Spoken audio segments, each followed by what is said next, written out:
Hey guys, welcome to the channel. As you see in the thumbnail, what if Naruto have lots of wives in DxD? Before I start, please do support for more awesome content, and subscribe my channel and like this video. Go support and follow the Cubereborn20k for writing that awesome fanfic, and also make sure to comment on this story, link in the description. Our story begins as we find a 17-year-old boy with reddish blonde hair and 3 whiskers like marks on his cheeks overlooking the village, deep lost in memories. The age of shinobi is finished. Yes, he is Nanadame Hokage, Naruto Uzumaki Namikaze, savior of the ninja world, Naidame Rikudo-sen, and widely proclaimed as the Kami no Shinobi. Undoubtedly, his reign as the Hokage, which came in just a year after the Fourth Shinobi World War, was the most peaceful reign in all of the Hokages yet. So it not only brought about growth and prosperity to Konoha, but due to his ties in almost every major or minor village, to the shinobi continent as a whole. This, though, also led to a decrease in the want of shinobi. Even if the Hokage system prevailed, shinobi died out. Technology took over. Each country had their own standing army now, along with a small force of chakra users. His successors, Konohamaru Sarutobi, Sarada Uchiha, all had reigned well as Hokage and brought the village to new heights. They had a family of their own now. It was time for him to go now, time for him to return to the one place where he truly belonged. Naruto had found out that he had stopped aging about 2 years after the war ended. A most anomalous happening, even for the number one most knucklehead unpredictable shinobi. With few tests from Tsunade, a dive into the Hokage archives, and a visit to the vaults in the ruins of Yuzushiogakure with Karen later, he found out who he really was. A devil. The Uzumaki clan truly never was a part of the elemental countries. They had actually ran away from their true dimension, facing purge during some kind of civil war, and by their superior mastery of sealing, had literally hopped dimensions to arrive here. Their bodies adapted to the world where humans could control chakra over time. The Uzumaki longevity wasn't just any normal Kekkei Genkai. It was something which was present in all the devils. The gene of immortality. This was a secret so closely guarded within the Uzumaki that it wasn't made known even to the Senjus, who were their cousin clan. Hell, even many Uzumaki within the clan were unknown of the secret. Naruto had found all of this in clan documents, along with his mother's sword, the Crimson Ruin, and something that looked like a shogi set deep within the Uzumaki vaults. He later found out that he could use it to reincarnate regular humans as devils to make a part of his peerage. Naturally, he turned to the people who had been by his side by far the longest. The Rookie 11, or what was left of them. Arguably the best crops of Konoha Genin to graduate in a long time. These were Teams 7, 8, 9, and 10. Previously led by Kakashi Hatake, Kurenai Yuhi, the now deceased Asuma Sarutobi, and the veteran shinobi Might Guy. After the war, they had kind of found each other, and enlisted together in the ANBU forces as a single unit. ANBU Squad Row. Frontline assault, tracking, stealth, and assassination and capture, along with TNI, all rolled into one 11-member squad. Karen had joined Konoha to be a part of the Uzumaki once again. She was now more like a cousin to Naruto. The war had taken a toll on everybody. Granted, nobody could come out sane after going through such a traumatizing experience at the young age of 17. Even in their profession, where the first requirement was to throw sanity out of the window the moment you stepped in. They weren't alone in this regard, though. ANBU enlistment was at an all-time high after the war among shinobi. It gave them the rush of adrenaline, kept them sane. Being in constant life and death situations gave them a kick which allowed them to cope with the PTSD that everyone suffered from. Everybody knew that they would get back up sooner or later, but until then, this is what kept them living. They would keep going and get back up stronger one day, or die trying. Needless to say, Team 7 agreed in an instant. Sai, who he had gotten closer to during his time at Team 7, was ready to follow him. Kakashi said that it would be too boring without his cute little genin, and agreed in a monotone sort of voice, but you could see the grim determination he had. Sakura had been one of his wives after the war, so she naturally agreed. Shikamaru, who had been his advisor during the time as Hokage, said it would be too troublesome if he went there alone. He would need someone to guide him after all. With him, Team 10 and Temari followed. Hinata, who had been one of his wives in this dimension, along with Team 8, also decided to come along with him. Both of the remaining members of Team 10 were orphans. The war had claimed Niji's life and left Guy Sensei crippled. They had no one but each other left, so they tagged along with the rest of their friends. Tsunade, who was almost like a mother to him now, couldn't leave the only link to his teammate alone, had decided to come as her protective motherly instincts took her over. Even though she had been like his surrogate mother, to Naruto she would always be his dear old Bachan. No amount of thrown paperweights and thrown chairs would change that. Looking over to his village one last time, he let out a tired, yet happy sigh. His mind was finally at peace. It had taken 17 years and a long bloody war to finally gain what he desired the most. Recognition. More so than wanting to become Hokage, he had wanted people to acknowledge him for who he was, rather than who was inside him. The desire to become Hokage had stemmed from the desire to be acknowledged as someone. And now here he was, hero of the Fourth Shinobi World War, Nanadame Hokage, and savior of his kind. People from all around the elemental nations came here just to take pictures of him. The dream of true peace which his godfather had envisioned was finally here. But the scars that the war had left were still there. The horrors of war refused to leave him behind. Even today he had nightmares when he woke up in the middle of the night in cold sweat, the trauma and horror of the war which would not leave him and let him be. Naruto couldn't help but think of his best friend's death. His brother in all but blood. Sasuke Uchiha. Flashback. The war was finally over. Madara had been defeated and Team 7 had sealed away Kagaya along with the help of a redeemed Obito who had sacrificed his own life in the process. But sounds of explosions and the cry of battle could still be heard from the Valley of the End. It was here where two titans clashed.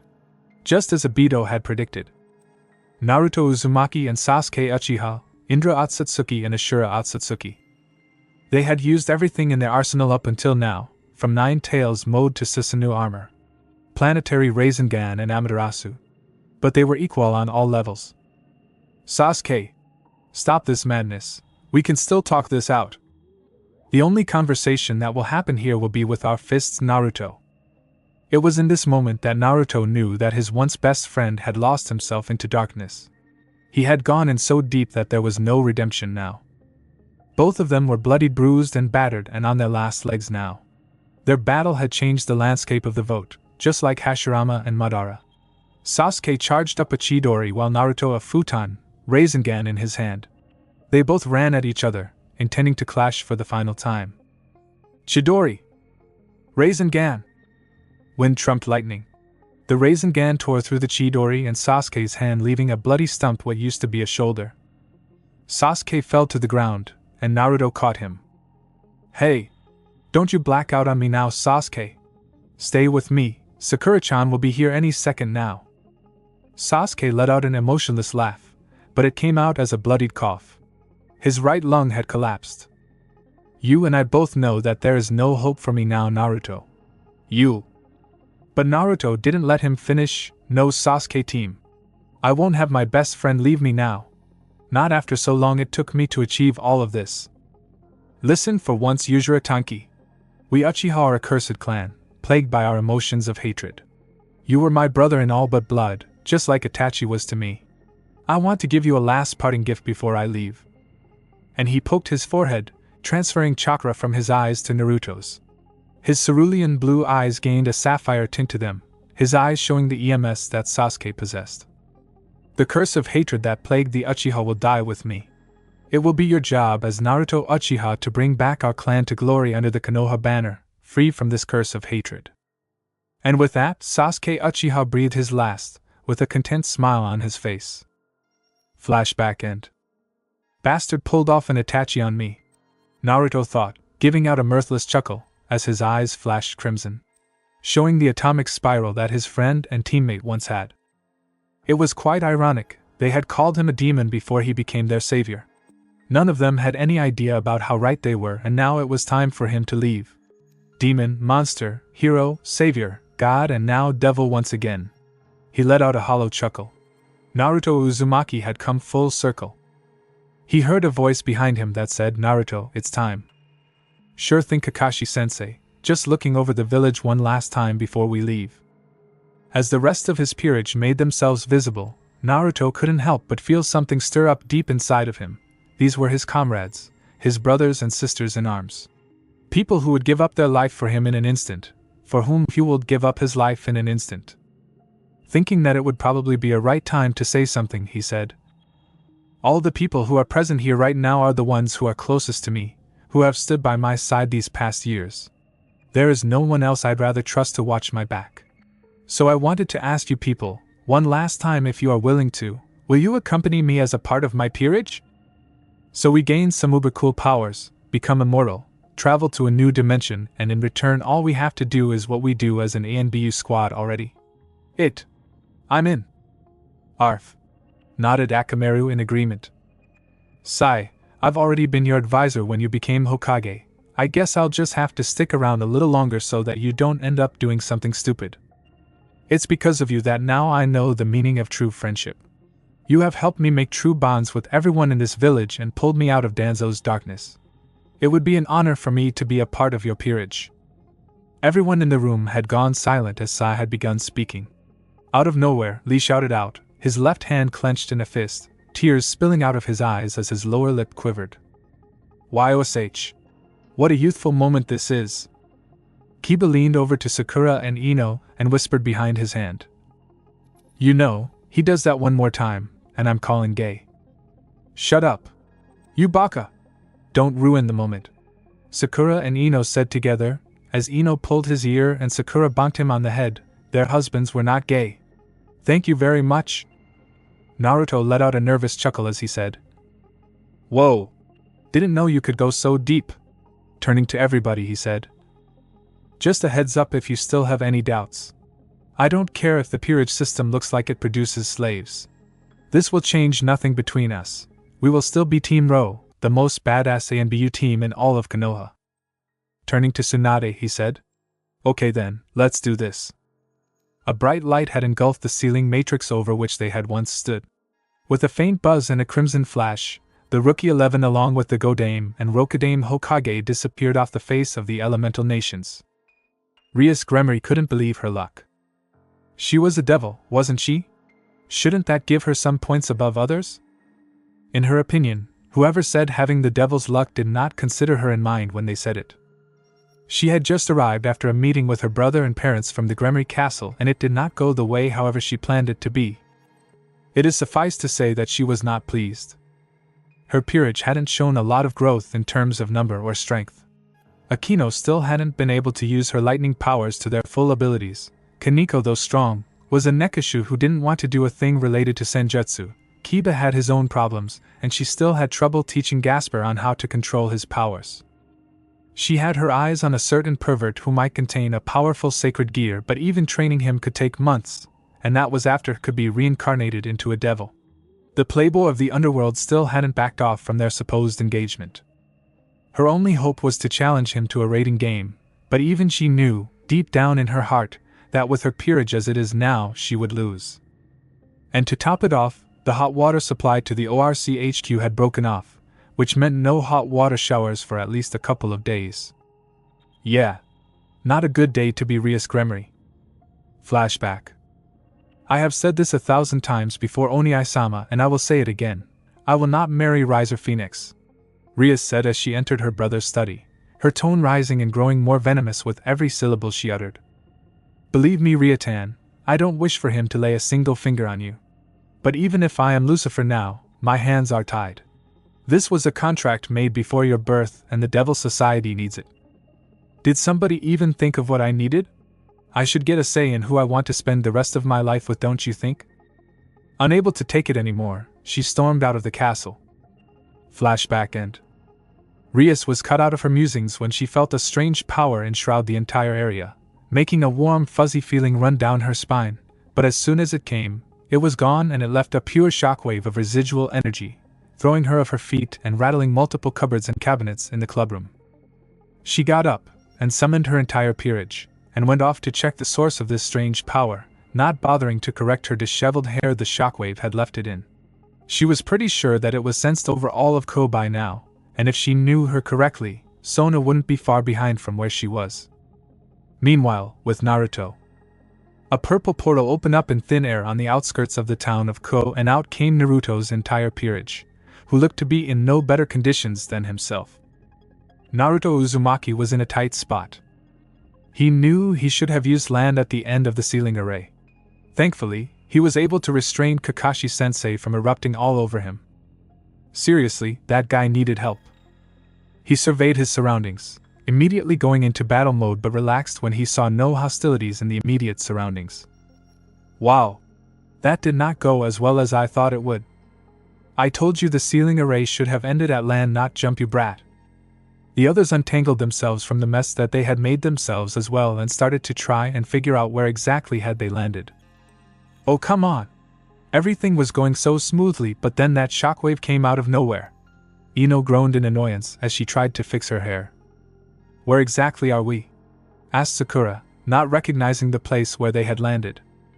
It looks like we have landed in this small town called Ko in the country of Japan. They have a language similar to ours and follow albeit somewhat similar customs to what we did back in the elemental nations.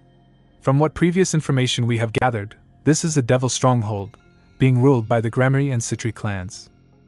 We have basically intruded on their territory, we better be on our guard. Shikamaru drawled out. Suddenly Akamaru let out a low, menacing growl. Kiba's ears perked up as he sniffed the air. Guys. We've got company. Naruto immediately went into his ANBU captain mode, as others had dubbed it. Report. He barked out. 2 groups, one from the west it seems, a total group of 4, containing 3 females and 1 male, while the other is from the northeast. This one is a pair of girls. I sense high magic power within both groups. Contact expected in 4 minutes, the group sensor, Karen replied. Everyone, team formations. Mask your presence. We don't know if these are friendlies. No use running now, our energy is all over this place. Better not give them a trail to follow. Once we get out of here, we begin our work. Now go! Naruto ordered. It took less than a second, but everyone had left the clearing with either a flurry of leaves or a flash of crimson, leaving no trace behind. Soon after they were gone, 2 groups landed in the now empty clearing. The larger of the groups was led by Rias herself, who was flanked by her queen, Akino Himejima, and her rook, Kaneko Tujo. Bringing up the rear was her knight, Kiba Yuto. The other group consisted of the Citri clan heiress Sona Citri, and her queen, Tsubaki Shinra. Rias and Sona walked up towards the clearing and started surveying the area. So you sensed it too, didn't you, Rias? It was more of a statement rather than a question. All the way from the clubroom, Rias replied. There is still a lot of it left over around the area. We should take some as samples. The 16s enhanced their devil powers and felt around, trying to get a hold of what exactly was that caused this mini whiplash to occur in the first place. What is this energy? Tsubaki questioned, not being able to put a finger on the dense chakra, which enshrouded the entire clearing like a dense fog. It feels like magic, but there is a large amount of chakra that is lingering in the air. A yokai maybe? Kiba questioned. Or a devil who has somehow managed to get an unknown species of yokai into his peerage. President, there is something else. What is it, Kaneko? I sense senjutsu in this place, a large amount of it. But it is different. It feels more calm and peaceful. That only reinforces the idea of this being some unknown yokai. We can't do anything about it now. Everyone just remember this magic signature, and keep a lookout for it. And just like that, they were gone, their respective clan teleportation circles appearing below them. Once they were gone, the genjutsu over the area faded and Naruto and his group appeared once again. That would be the Gremory and Citri heiress if the clan circles were anything to go by. Shikamaru answered the still unasked, but lingering question everyone had. We will deal with them later. For now we have work to do, you all know your jobs, get to them. Naruto replied. And they disappeared once again. 2 weeks. 2 weeks was all it took for Naruto and his peerage to form a solid identity in this new world and learn its ways. But given Naruto's ability to abuse shadow clones like anything, a few well-placed and discreet henge and Sharingan-enabled genjutsu, it was a given. He used this time to travel back to the elemental nations and bring back his remaining wives and transfer the funds from the Namikaze and Uzumaki vaults from there to here. The Sharingan helped greatly in this regard, putting all the way 2 inquisitive eyes in a deep sleep while he exchanged all the gold for this world's hard currency. He still left a generous amount to his sons and daughters back home. Currently, Naruto stood in the living room of his lavish, 3-story mansion that he had purchased soon after coming into this world. Tomorrow would be the day when he officially made his entrance into the devil world. He had already met up with the current ruler of devils, the current Lucifer, Serzex, who also happened to be the brother of one hot redhead named Rias Gremory. It had mainly been to claim any inheritance the Uzumaki might have left in the underworld and gain access to the Uzumaki vaults. He also wanted to reopen the Uzumaki clan compound down in the underworld. The meeting had been, in one word, interesting say at the least. Flashback. Serzex Lucifer eyed the young devil that had requested a meeting with him on the prospect of bringing a clan thought lost to the underworld back to its rightful place among the 72 pillars of the devils. He wore blue shinobi sandals, dark blue shinobi pants, and a green flak jacket over a mesh shirt. He also had his father's cloak along with his mother's signature katana, strapped to his back. Graphia Lucifuge eyed the odd bunch before them. Both of them could sense immense power rolling off them in waves. It made both Graphia a tad bit nervous. There were traces of magic in it, but it wasn't the predominant force within them. It was chakra, a powerful energy source only accessible to the Yukai faction. The amount of it coming off the youngest of the one was so much that it wasn't even funny. Well, it was befitting for an Uzumaki after all. Tsunade straightened herself and gave a look to the others as well. As Naruto's queen, she thought it to be her duty to guide her king. She hoped to make a formal and proper introduction and bring things on track while they met with the current Satan. She opened her mouth to speak. "Greetings, my name is Tsu." But a whiskered Jinchuriki beat her to it. "Yo! How's it hanging?" A few moments earlier, with Naruto. Naruto Uzumaki was in a tight spot. Again. He had never been in such a place before. Yeah, sure, he did meet up at the Kage summit after the war, but they had fought together and had become to know each other quite well. Reikage-chan was pretty cool, even if he was a bit of a battle crazy. He had been on good terms with Kuratsuchi as well. Mei was a different story altogether. She always talked with him in an extremely sultry voice and would always be too close and ahem. Physical and greetings for his comfort, but she was a good person and an amazing ninja. He and Gaara went way back. He was more like a brother to him now, Jinchuriki's status notwithstanding. He had obviously not been in a room in such a situation before this. So he pondered for a moment on what he should say. When in doubt, go Kakashi. Yo! How's it hanging? And he raised up a lazy one-handed salute, showing one of his infamous, foxy grins. If you could see inside Kakashi's mindscape, you would find a masked Kakashi holding banners and small fans and doing a mini victory dance as he spilled anime tears. My student has finally took on to the cool and hip way of the shinobi. Naruto Tsunade asked in a very sickly sweet tone voice that promised pain of the highest order. What have I told you about opening your trap when we go and meet foreign dignitaries? Don't do it. Naruto had now backed himself up a corner near the wall while Tsunade walked towards him, her eyes glinting, knuckles cracking as an ominous purple aura surrounded her. Then you will do well, Tio, remember it, brat, Tsunade shouted as she punched the wall near his head, cracks appearing in the wall where her hand made contact, making the blonde shiver. The entire devil group just sweat dropped on seeing the entire scene unfold before them. As I was saying before I was rudely interrupted, my name is Tsunade Senju, queen to the Uzumaki clan. This is one of our peerage's knights, Kakashi Hatake, and the man-child over there is my king, Naruto Uzumaki. Greetings, Tsunade-san. I am Serzex Lucifer, the leader of the devil faction, and this is my queen, Graphia Lucifuge.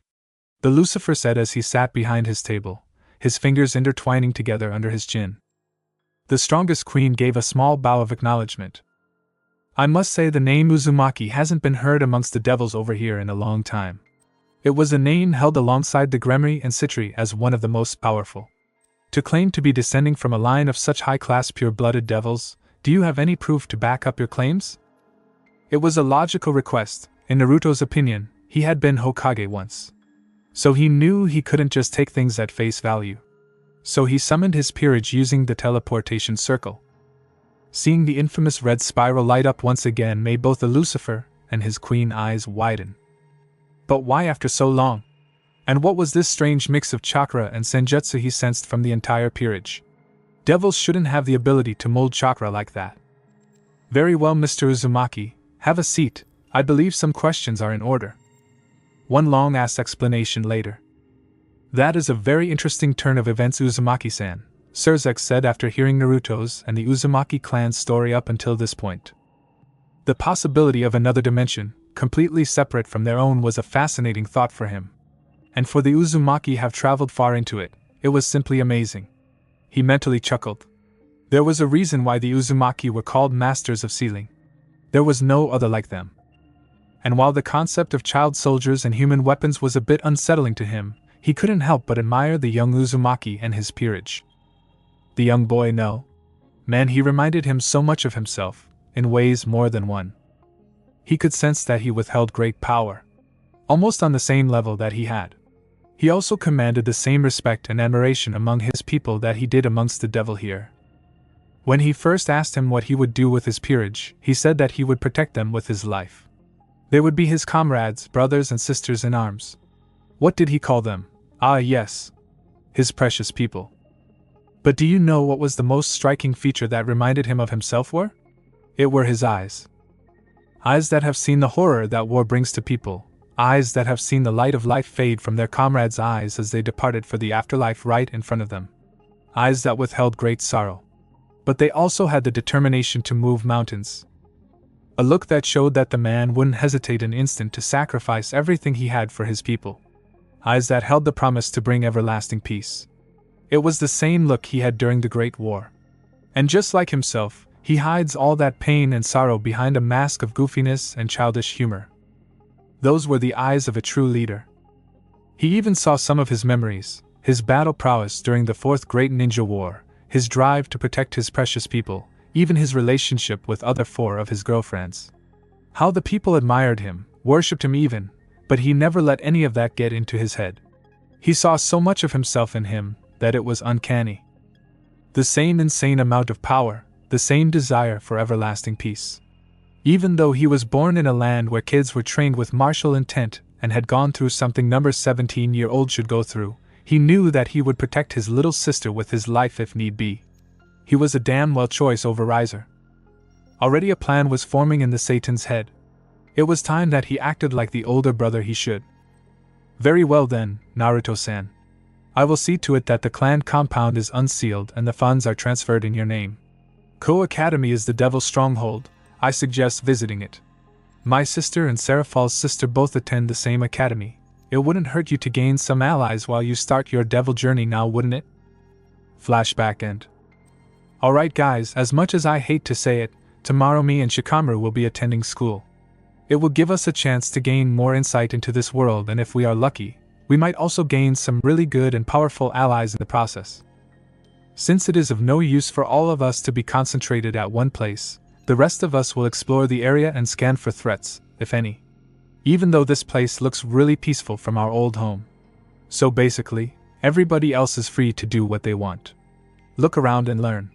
Just stay safe. Tomorrow would be the day the Uzumaki rose once again. Naruto and Shikamaru walked through the gates of Ko Academy, ignoring the various comments being passed out about them as they entered the school grounds. Where they came from, they were used to them anyway. Hey, who are the two new guys? The brown-haired one's hairstyle kind of reminds me of a pineapple. He looks to be half asleep. Kaya. The blonde looks so cute. Those birthmarks look like whiskers. Whatever. He looks hot. Ignoring all the sighs and squeals of adoration from the females and the hated glares from the males, both boys moved towards the main building. Well, time to see what this academy has to offer. While Naruto and Shikamaru were making their way through Ko Academy, they were also being watched by two devils from the window of the ORC building. What do you think about him, Harius? Sona asked. Their presence had been quite obvious to them, even before they had entered the main gates of the academy. A fellow king and his pawn. The fact that their energy signature matched exactly to the one they had encountered a few weeks ago made this all the more interesting. It is quite odd to see one of us here. He doesn't seem to be someone who could be hostile though, and he may be just looking around. After all, this city is our stronghold. It is known to have multiple sacred gear wielders. Do you plan on meeting him? I'd rather use the wait and see approach for now, see what he is up to. I'll deal with him later in my own playful way, Ria said with a smirk as Akino let out a giggle behind them. The young devil was extremely powerful, No doubt about it. This was not necessarily a bad thing. Powerful acquaintances now would soon turn into strong allies later. And by the Satan, she would need them, considering what was soon about to happen. Very well then, I will be taking my leave then. Era, things are sure about to get interesting around here, aren't they, President? Yes they are, Akino, yes they are. I'll be seeing you around, Devil-kun. Walking through the huge crowd that Koa Academy attended to had been a pain, but Naruto and Shikamaru had finally been able to find the classroom they were supposed to be in. Classroom 2B. They were waiting outside the door now, waiting for the teacher to announce for them to come in. Class, we have 2 new students this year who will be joining us. I expect you to treat them with the same respect you showed to all of your current peers here, the teacher said. Come in, both of you. Almost all the girls instantly had hearts in their eyes when they saw both of them enter the classroom. The boys, though, Shikamaru and Naruto, would have been ash flying in the dust right now if looks could kill. Especially from a certain perverted trio. While with Naruto, it was a given considering his foxy-like grin he always had plastered on his face and his ability to make friends with almost anybody. People would be surprised to know that it was a similar case with Shikamaru. It had started off back in Konoha in wake of Pain's attack on the village, but in order to boost morale within the village and also to get a sizable chunk of his slowly growing fangirl population, Naruto had let it slip the girls about him being a secret genius, with an IQ of over 200. Shikamaru's own lazy, carefree aloof persona didn't help in this matter as well. If at all, it only helped his fan base grow even more. There was a certain charm in those half-lidded, yet attentive eyes that appealed to the girls back home. In Naruto's opinion, it was one of the best pranks he ever pulled, right in the list with painting the Hokage's monument, and knocking back Iruka-sensei with his wine ninjutsu. Instantly they were fired with questions ranging from where you are from to do you have a girlfriend. Shikamaru began first. Well, my name is Nara Shikamaru. I like taking naps, playing shogi and cloud watching with my friends and girlfriend. Not necessarily in the same order though. I particularly dislike anything which would cause a lot of work menduks. Naruto, mustering up the best Kakashi voice he could, began. My name is Uzumaki Naruto. I have many likes and I have a lot of dislikes. As for my dream, well, there is no need for you to know that now. The entire class, which had been on the edge of their seats to know about this new kid, almost face-faulted. All they learned was his name. What kind of introduction was that? Very well, Uzumaki-san, Nara-san, you both may take the 2 empty seats beside Issei Hayadu. While both of them went to sit in their respective seats, Riasa's mind was running at 100 miles a minute. Uzumaki, where had she heard the name before? She was trying to remember it exactly where she had heard about it when the king turned to her and gave her one of those grins he had given at the beginning and waved. Only one thought came to her mind even when the smile left her all flustered and flushed up, though she was too busy to pay attention to such a detail. He knows. Frustration. Utter, absolute, mind-numbing frustration. This was the only thing going through one Rias Gremory's head as she glared at the chessboard in front of her. And it was clearly visible on her face as well, if the veins popping out of her forehead and the way she gritted her teeth were any indication. The entirety of her peerage started to back away from her and move towards the door leading to the exit, hoping to make a quick unknown escape. Her opponent, Sona Citri, couldn't help but notice. So she asked? Anything on your mind, Rias? It's them. The red-haired Gremory heiress replied, in a mixture of anger, exasperation and irritation all rolled into one. Ah, I see. How has your wild little goose chase been? Sona knew who she was talking about, the 2 now infamously dubbed Knights of Koa Academy. Uzumaki Naruto and Nara Shikamaru. Both of them had grown quite a reputation in Koa Academy. The blonde Uzumaki, though while average at anything academic, had literally blown away all competition in any and every athletic and outdoor class. Even Matsuda, who used to be a kind of sports star in junior high but now joined the photography club, shook out of his perverted funk once to compliment him on his skills. He was fairly decent, if anything. But the other boy, Shikamaru, this was someone she had a beef against. He was someone who was basically against everything she stood for. She could easily see that he was calm, analytical to the point, and was in fact a genius. Even more so than her, she begrudgingly admitted. But the way he acted was completely different. The boy slept through classes, rarely completed his homework, and was happy to be average at everything he tried, more like was forced to do so, while he could excel and be one of the best. She had once seen him and the other devil playing chess during one of the breaks, and challenged them both to a match. The Uzumaki boy had been relatively easy to beat, even if he made tactics up on the fly and played in an extremely unpredictable manner, which she had to admit did lead to a few close calls. But she had won in the end anyway. But the other one was something entirely different. With the same lazy, uninterested expression on his face, he had beaten her in altogether but 7 moves. Enraged, she had challenged him again, and leading up to the same result, this time beating her in 5. Those who had seen the match happen had been utterly flabbergasted. To see the Sona Kaishu being beaten crushed in a game of chess wasn't something they had expected. There was something just utterly humiliating about being beaten in 5 moves. She hadn't given up though, she refused to back down, so she challenged him every day since then. Sona Citri prided herself on being the more disciplined one of the 2 devil heiresses of Kuo. She dealt with facts, numbers, and logic. They were her one true weapon. She used them to extract and validate her opponent's strength and weaknesses. And she used them to her advantage to win. But the young pawn seemed to be a variable. She now saw through those seemingly drowsy, half-asleep eyes of his. They had a certain gleam which she knew she had on her own when she sized up her opponents, only his was much sharper, like a predator. And let it be known that Sona Citri hated variables. Meanwhile, Rias had taken it to send out her familiars, her peerage members, their familiarsto trail after the odd devil duo after the academy. While every day in the academy Sona would challenge Shikamaru to a match of chess.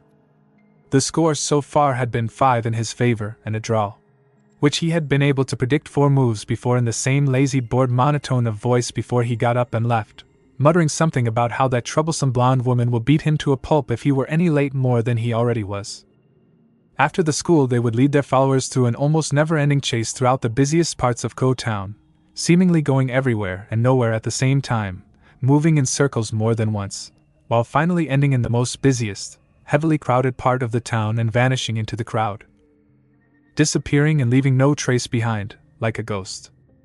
Sometimes she could even see the faintest tilt they both send in the direction of their stalkers, a slight smirk on their lips as if they acknowledged their presence, just before they disappeared into the crowd and vanished into thin air. And so the little game of cat and mouse went on for the remaining of the entire week, with the cat achieving as much success as it did on the first try, and the mouse mocking it at every turn. Both of the groups had yet to make any kind of formal contact. It was as if they were sizing each other up. Sona understood it quite well. This was a battle of wits. Both of them were just teasing each other, waiting to see who would break first, who would make the first move. Sona was half tempted to just end this little charade between the 2 of them and call them out. But she decided not to. This had become far too interesting now. Sona Citri was a master amongst devils of her age at mind games. And she was a prideful one at that. She would see this to the end, see how far this goes. Who knows, when this all was over, she might get herself a powerful ally in the near future. Little did she know that it was soon to end, and when was over, she would be getting the biggest shock of her life. Any idea when we are officially going to introduce ourselves to those 2 cute little devils, Hokage-sama? Temari asked, sarcasm dripping from her voice. Don't know, Temari. I must say though, it's been way too fun leading the pretty boy, his pet cat, and those weird summons of theirs throughout the city. Won't you agree, Shikamaru? Naruto asked as he sat with Hinata on their couch. I don't know why you would do that, Naruto, rather than outright going to their faces and just telling them. Shikamaru replied as he stifled a yawn while his head rested in his wife's lap as she twiddled with his hair. It was quite past dinner, everyone else had already gone to bed, his other wives having taken a reinforced shadow clone with them. Their previous encounters bringing a shade of red to match Kurama's fur right to his cheeks. Anything else interesting happen in town? Kakashi said he had a little confrontation when he met the Governor-General of Fallen Angels today, a guy named Azazel. Now this was news. Naruto sat up straight, his previous calm demeanor now all but gone. It was nothing serious really. He had come in investigating a strange new energy signature in town when he followed Kakashi. He called him out on it. They had a little chat, I suppose. We should send out more scouts, I think. There is a piece of rogue fallen angels in the area. along with some stray exorcists," Shikamaru said, as he got up to leave. Naruto too decided to turn in for the day and got up when a hand grabbed his wrist and pulled him down back on the couch. His head wife on top of him, straddling him. "And where do you think you are going, Hokage-sama?" she asked seductively, as she planted a long hot kiss on his lips, dominating his tongue with hers. Pulling up from his face, a thin, barely visible line of saliva connecting their lips, she said, "I believe you, and I have some unfinished business to attend." With a long melodramatic sigh, Naruto flipped their positions in no time and brought his mouth down to her sweet spot on the base of her neck, eliciting a low, sensual moan from her. It's always the quiet ones, isn't it? Naruto thought. He was in for a long night. Issei Hayate couldn't believe it. He had a girlfriend. A real girlfriend, with whom he had spent his first date. It had been the best way to end the deep, monotonous existence of his brief 17-year-old ladyless, porn-filled life. Yuma-chan was the very embodiment of the word perfect. She had a slender body with a large bust. There she stood, in front of him, in her school uniform, which consisted of a dark red jacket with the letter P embroidered in gold, a white undershirt, a red bow, and a green skirt with a thin white strip around the lower end of it. And while her S were nothing like the two great Wanisamas had, they were nothing to laugh about. It took nearly all of his will not to ogle at them and listen to what she was saying. "Issei-kun, I have a request," she said as she got closer to him. She was close to him now, oh so very close. "Sure. Ask away. Anything for you, Yuma-chan." Issei had the most perverted grin on his face when he saw her lean down towards his face, the heavenly valley between her perfect S visible to his eyes in all of their uncensored glory. "Will you die for me?" Issei took a step back in confusion as the sweet innocent smile Yuma sported just a second ago turned into a deadly sneer. Her clothes changed from the cute schoolgirl uniform she just wore to her black fallen angel outfit as wings sprouted off from her back, and she kicked Issei right in the chin as she flew back off, summoning a light spear in her left hand as she landed a few feet away. Rainier, now in her true form, let out a small tittering laugh as she said, "Sorry, Issei-kun, it was fun while it lasted. It's really a shame that I have to kill you." She looked at the small pink crunchy and slash. I dunno what that purple thing is called, that Issei had given her on their date. "I'll always remember you. If you want to blame someone, blame the gods who put a sacred gear in your body." And with that, she threw her light spear towards Issei, piercing his heart in one go. He fell down, coughing blood. A lot of thoughts were going through Issei's mind as he fell. About how he was going to die here, how he never even got to grope a pair of real S before he died, how his one true wish of having a harem of beautiful ladies by his side will always remain only that, just a dream. As he lay there, dying and lamenting in sorrow over such other awaited thoughts and dreams, he saw a girl land beside him. Her hair, it's so red. Just like my blood. "Issei Hayate, do you wish to live?" Before Issei could let out a gurgled reply, Rainier, who apparently had yet to flee, spoke from a distance. "Ah. Yes. I see, the Crimson Princess of Ruin. Master did say something like this might happen, sorry Rias Gremory, but that boy cannot be allowed to be reincarnated into a devil." As if on cue, about 20 or so rogue priests landed around the group, ready to attack at a moment's notice. Rias, who was kneeling beside Issei, grit her teeth in frustration. If she were alone here, these all would be no more of issue than cannon fodder. But with an injured and dying Issei right here, she couldn't be sure if she would be able to protect and fight at the same time. And the perv needed to be reincarnated now, or else it would be too late for him. A light spear made their way towards the duo. Rias spread her wings and became ready to fly away from its trajectory, or brace herself from its impact. But apparently neither was needed as the blonde she had been trailing for the past few days suddenly appeared in front of her, and grabbed the light spear with his left hand and destroyed it. She then got a good look at his hand, which was bathing in some sort of orange flames covered by purple armor. And just imagine Naruto's hand which punched Tonari covered with Susanoo armor. Unknown to everyone present, Naruto and Shikamaru had been tailing the group from the very beginning, masking their own presence. Now, Fallen Angel-san, we can't have you skewering the younger sister of a Mao like a kebab, can we? So I'll be polite and ask you and your lackeys to leave, before anyone here gets hurt." Shikamaru looked at Naruto and motioned towards Issei, who surprisingly was still breathing. Rias has used the time she had got to perform the very basic of first aid and was in midst of reincarnating him into a devil now. He surprisingly took all 8 of her pawn pieces. Well, more hurt than they already are. Rainier, who had suddenly become intimidated by the arrival of the 2 new young devils, took a step back. These 2 were not your run-of-the-mill devils, she could see that much. The blonde in front of her had a similar aura to that of Azazel. He might look all cheerful and sunny, but he just had that commanding battle-hardened aura that practically screamed obey. This was not clear to the rogue priests around because they charged towards him, head-on. Honestly, what were these guys thinking? Did they have a death wish? Rainier was proven right in her assumption because even before they had even taken a total of 5 steps towards him, half of them were pierced with spears extending from their own shadows. Kage Nui no Jutsu success. My turn, was all Naruto said, as he charged up a Rasengan and vanished in a crimson flash. Not even a second later, the remaining priests were dead, each with a gaping hole through their chests. Ignoring the fallen angel, who had decided to hightail, Naruto turned behind and looked at Rias, giving off his same equivalent to 1,000 light bulbs smile as he helped her stand up. And finally, we meet, Rias-san. The name's Naruto, Uzumaki Naruto.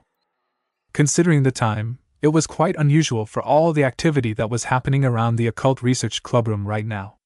Rias and Sona eyed the group of devils that sat before them. Issei had been healed and sent to his home. All he would remember about all that happened tonight would be mostly a bad dream. Until Rias introduced him to the world of supernatural, and his new way life, of course. The Uzumaki king sat with her and Sona at the table, while his pawns sat beside him.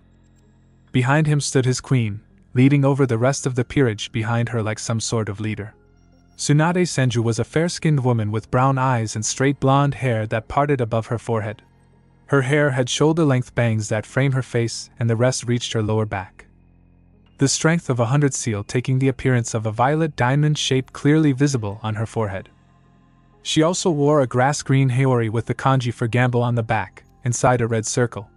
Underneath she wore a gray, kimono-style blouse with no sleeves, held closed by a broad, dark bluish-gray obi that matched her pants. Her blouse was closed quite low, revealing her sizable cleavage. She also wore open-toed, strappy black sandals with high heels. But it was not the king, his pawn or the queen that would have caught the attention of any person who would have decided to walk in on them at this moment. It was the rest of the peerage. Their choice of dressing, to be precise. All of them wore exactly similar uniforms, which consisted of black clothing, a gray flak jacket, metal arm guards and gloves, sandals with spikes, 3 pouches on their back waist, which Rias was sure would have contained a few lethal weapons and a signature spiral tattoo on their shoulder. All of them wore black hooded cloaks over their uniforms, which were now open to reveal the snarling faces of ferocious animals on porcelain masks. All of them carried a short sword strapped to their backs, which had the signature red Uzumaki spiral etched on its base. They moved with the grace and poise which could only have belonged to someone who had gone through rigorous military training.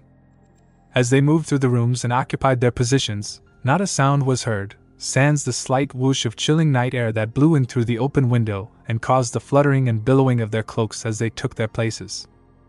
All in all, they painted a very spine-chilling picture together. Needless to say, the rest of the members of Rias and Sona's peerage were a bit intimidated by the scene they projected together. Here you go, Uzumaki-san, my own special blend of tea. Thanking the raven-haired Busta Queen for the tea, Naruto began. Very well, Rias-san, I believe we haven't been properly introduced yet. I am Naruto Uzumaki, the only remaining heir to the Uzumaki clan. The woman behind me is Tsunade Senju, my queen, and the rest of these people are my peerage, he said, finishing off with a charming, foxy smile, which left Rias and her queen flushed and a bit red in the face. I must say, Himejima-san, this tea is exceptionally well made, he said, complimenting the girl for the excellent brew. Akino brought up her left hand to her face and let out a very girlish, ladylike giggle. Something about the man that sat in front of her just entranced and puzzled her to no end. Era, there is no need to be so formal, Uzumaki-kun. After all, we are fellow devils and classmates here, aren't we? You may call me Akino-chan, she said, as she kept her left index finger below her lower lip and bent closer to him, bringing her generous chest as close as she could. Only if you call me Naruto as well, I was never the one for formalities. Naruto then gave her a cocky smirk, and disappeared in a crimson flash, reappearing right behind her and spoke in her ear, his hot breath sending shivers down the Lightning Queen's spine. Oh, and a friendly advice, Akino-chan, never bite off more than you can chew. He was back then at his seat faster than anyone else could blink. Rias decided to stop her queen before she went too far. Though she had to admit, the reddish-yellow blonde, spiky hair and blue eyes did kind of make him look cute. Wait, where did that come from? Meanwhile, Naruto and Shikamaru observed the two young devils and their peerage that sat before them. The way they smiled and laughed together showed that these heiresses did not consider their peerage to be beneath them. This was not just a normal master-servant relationship. She truly did consider them as family. This was good in his eyes. Seeing no further reason, he looked over to Tsunade and nodded, who in turn ordered the other members to get rid of the masks, which they did. And I'll be skipping the individual introductions. Let's just consider they are happening in the background as following events happen. Well then, I believe we should move on to further negotiations then? Asked Sona. Rias gave a shrug, and as the other members of their respective peerages mingled together to introduce themselves to each other, 3 kings and a pawn moved to a side to talk. The name Uzumaki sounds strangely familiar. Rias trailed off, as she eyed his clan crest. Well, a simple blood-red spiral is quite easy to forget, unlike hers. Sona filled in the gaps for her best friend/rival.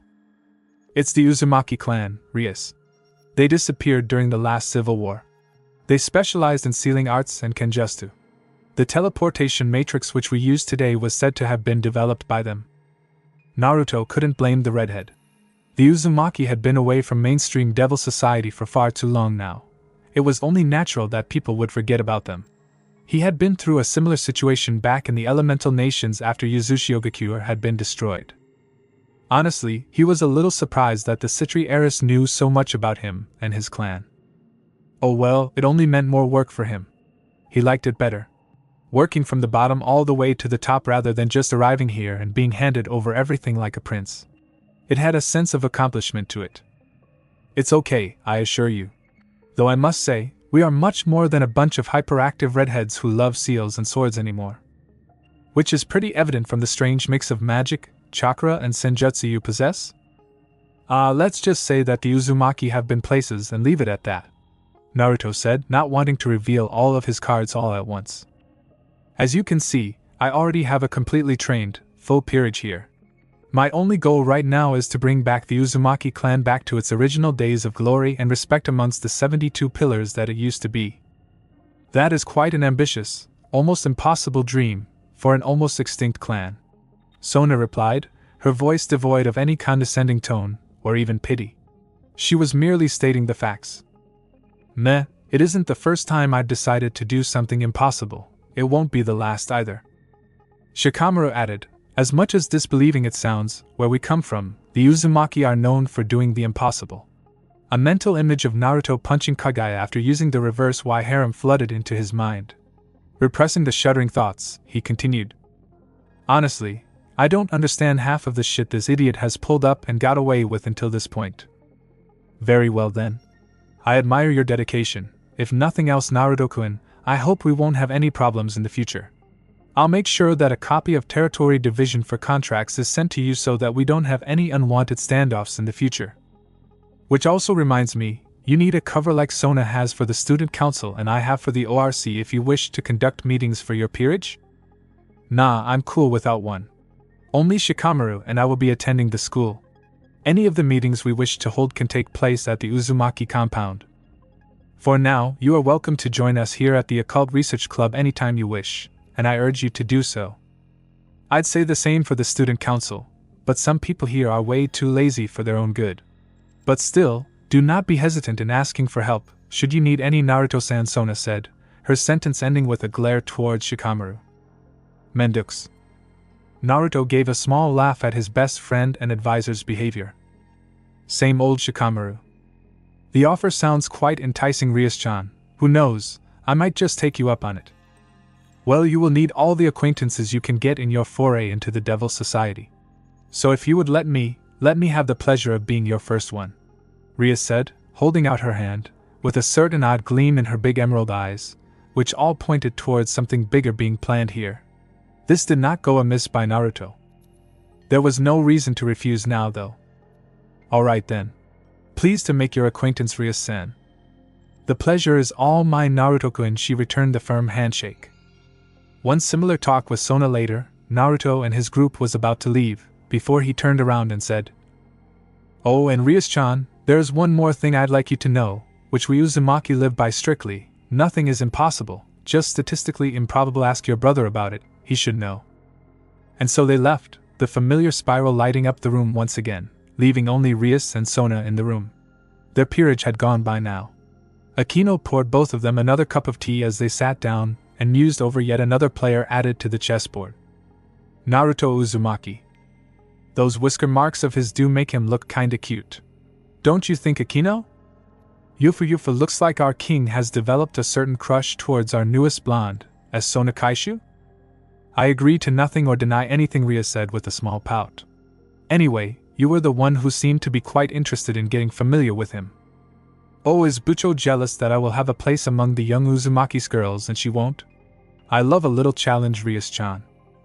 Knowing how far Akino and Rias could take their petty little squabbles, Sona decided it was best to stop them before they went too far. Physical attraction aside, Uzumaki and his peerage are obviously very well trained. Each of them has humongous reserves and look as if they have been trained with martial intent from a young age. I wonder what all he is hiding. This new king was quite a mystery. And Sona Citri loved mysteries. So Bachan, what are your thoughts on our two resident heiresses? Naruto asked his adoptive mother. From what I've seen, they are every bit of Seraphal Leviathan and Cersei's Lucifer's sister if anything else. Both of them are extremely well trained in clan politics. What about their peerage members? Certainly good for their age and experience, considering they lead mostly a civilian life, but nothing to write home about. I am sure you would find stronger peerages out there in the same age bracket out there if you looked. But they carry a lot of clout with their clan names, if nothing else. Things are finally starting to get interesting around here, Naruto thought as he went to bed. This was it, the supposed end of the world, where the great beast Trihexa was slain and sealed by God himself at the cost of his own life, though the part where God died wasn't public knowledge yet. Thousands and thousands of ancient forbidden seals covered the ground over a blood-red spiral. Thunder boomed overhead as dark clouds clashed overhead, causing a torrential downpour of heavy rain. Huge whirlpools guarded the island from all sides. Golden chains sprouting from the eye of each whirlpool formed a protective dome overhead. Underneath such heavy protective measures lay the great beast in its slumber. Suddenly the spiral glowed crimson, and the chains that formed the dome tightened around with much more intensity than ever before, a natural reaction.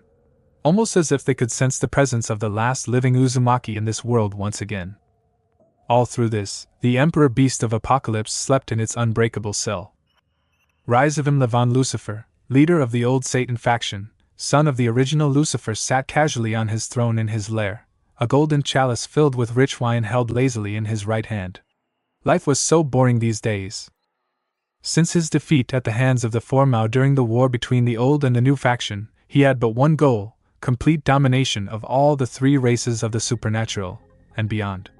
All his machinations, all his plans, all his resources had been directed towards this one true goal of his. And he would let the entire of underworld below and heaven above freeze over before he made his dream a reality.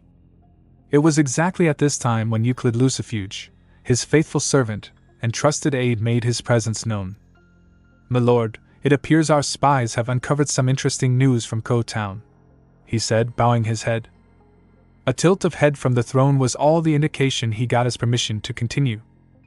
"It appears the last surviving Uzumaki has finally made his presence known." This perked his interest. "Uzumaki, you say? Do tell more, Euclid." "He has a fully trained peerage, my lord. Current abilities are unknown, and he has aligned himself with the Gremory and Citri heiresses. Sadly, this is all we know for now." "Oh, has he now?" "Cerzex, you sly old dog. Now this is exactly what the son of the original Lucifer was waiting for. Something to keep him busy and entertained while his other little minions under the Ouroboros and that damned Grigori did their work. He had originally planned to unseal the Trihexa by using the Sephiroth Grawl and the ancient relics. It would have taken years and years to find and unseal it that way. But right here was an opportunity too good to pass on. It would be so much easier to bypass all those infernal security measures only if he had the blood of the very clan who made them in the first place in his hands. Very well then, Euclid, send 20 of your best men to Ko Town to have a little chat with this Uzumaki. He might be the chariot that we will ride in our victory parade when I take my rightful place as the leader of all three factions. Or he could be the last nail that drives all of our coffins shut. Sir, you do realize that if he is anything like his ancestors, this will be a suicide mission for all 20 of my men, right? Alas, the road to the Iron Throne is paved with the blood of the thousands that die for it, my friend. I'd be more surprised if they didn't. He wouldn't deserve his family name then. Such was the brutality of Rizavim Levon Lucifer. Here was a devil that was ready to send 20 of his best men to death just to test the waters. He could care less for the lives of all those innocent devils that followed him blindly as their masters. He had already rolled his dice long ago. This would have mattered little to him, but yet he did it. Why? Just because he could. But this was to be expected from the man who killed his own son and left his grandson to fend off for himself after all. I'll see to it that it is done, my lord. Rizavim allowed a small smile to grace his lips. Everything was falling into place. Soon he would bring the underworld back to its former glory, ruling above all the other factions with an iron fist. His little minions had already been doing their work. All that was needed was a spark that would ignite the flames of war once again between the three factions. And when they were at their weakest, he would strike. Strike hard and take back what was rightfully his. How can you not remember her? Just look at them, going at it again. I bet whatever it is that they are talking about, it's perverted. Issei paid no heed to whatever other taunts that the other students moving through the corridor sent their way. He just couldn't believe it. Yuma-chan, the girl he had so proudly declared as his own girlfriend in front of these two bastards, the girl with whom he had spent his first date with, the girl who tried to kill me? He instinctively gripped the area on his chest near his heart where that weird glowing spear had pierced him.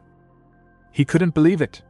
The first thing he did today was talk to his two best friends about what happened yesterday, and they had responded by trying to take his temperature and referring him to the school nurse.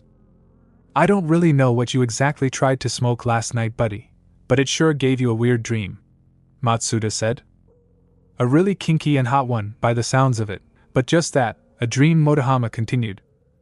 Issei, we are your friends, and we will only say this once, drugs are bad. Don't get addicted to them. But Appei, that's something different. I wouldn't mind getting addicted to something like that. They both added lecherously at the end. Even Issei had to let out a sweat drop at that. Just like that, their conversation had moved back to their favorite topic once again. Gah! Shut it, you bastards! You won't understand a thing. Issei stormed off, trying to find someone who would believe him. He was so lost in his thoughts that he didn't see the person coming around the corner. He bumped into him and fell down. Nursing his head, he looked up and tried to apologize whoever he had crashed into. Oh. Gomen Issei. I didn't see where I was going and I just you. There in front of him stood one of the two knights of Ko Academy.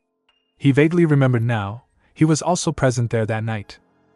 You remember Yuma-chan, don't you? Naruto chuckled and offered him a hand to get up.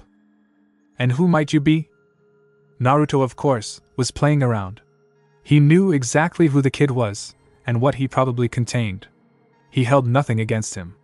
He kind of reminded him of Jiraiya, minus the skills of course. But then, he too had started as a dead last like him, so maybe this one too had potential. Huh? You don't know about me? Well, are you famous or something? I am Issei Hayadu, one of your underclassmen, one of the perverted trio. Huh, doesn't ring a bell. Really?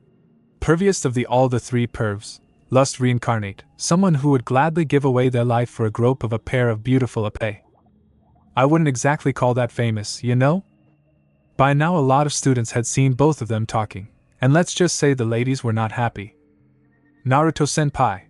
Did he hurt you? Get away from him, Naruto-senpai. You might just catch something from the perv. Over here, Naruto-senpai. Naruto just let up his hands and waved everyone off. It's alright, ladies, we are just fine. Alright, Issei, let's go out for a walk. Without waiting for his affirmation, Naruto pulled him up and went towards the school grounds. You were there as well, you remember her, don't you? It cannot be all just a dream. It was all too real to be just a dream. Huh? Who are you talking about again? Yuma-chan, Yuma Amano. Tall girl, raven hair? Yes. Brown eyes, cute face, that's about. Yay big? Naruto asked, with his hands in front of Issei's chest, assuming what would have been Rainer's chest size. Yes. Yes. Who went on a date with you and might or might not have rewarded you with a light spear embedded in your chest at the end of it? Yes. Yes. Yes. Never heard of her. He ended in an almost nonchalant tone. I knew. Wait. What?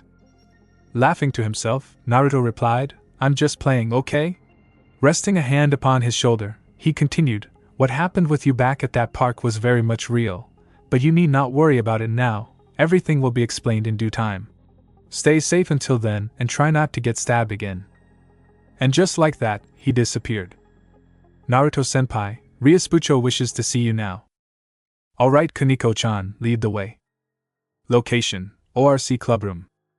Time, late evening. So, Ryus-chan, what did you need me for? Naruto asked as he entered the clubroom. Yufu, did you forget about me already, Naruto-kun? Akino asked as she suddenly appeared out of nowhere. Hello to you too, Akino-chan, Naruto said in a monotone, paying no heed to their close proximity. Well, I and Sona were going to go together for distribution of our contracts. Both her and my peerages coordinate and work together throughout this town to distribute our contracts. Since you are new here, we decided to ask you to come along as well. And why exactly do we need to distribute these contracts to humans? Oh, I guess you didn't know then. Well, there are 3 ways for any kind of devil to get stronger. The easiest and most basic way is to build up your reserves and reputations by gaining contracts we give out to humans for any kind of work they wish for. The second is to train, up to the point of exhaustion so that your magic reserves grow. The third is by participating in the raiding games. The more games you win, the higher chances you have of being promoted to ultimate class devils. Both the raiding games and training are not as safe as the contract method, but the contract method is slower as well. So most of the devils and their peerage use a combination of both. Naruto was of course a bit skeptical at first. This sounded awfully a lot like the D-rank missions he had to take as a genin back during the early days of his shinobi career. If they were anything like that, he would back out right now. He would take training and fighting a war over catching that damn cat any given day of the week. The thought of chasing that hell spawn all over the village still gave him shivers. Maybe she was related to Matatabi in some way? Suppressing an internal shudder, he decided to give it a shot. Who knows, this might even be fun. Great, Rias chirped. Now all that is left is for you to get the costume. Wait. Nobody said anything about costumes? I never thought I'd say this, but this is worse than D-rank missions. Huh? What are D-rank missions? Rias inquired. Never mind, Naruto replied with a sigh.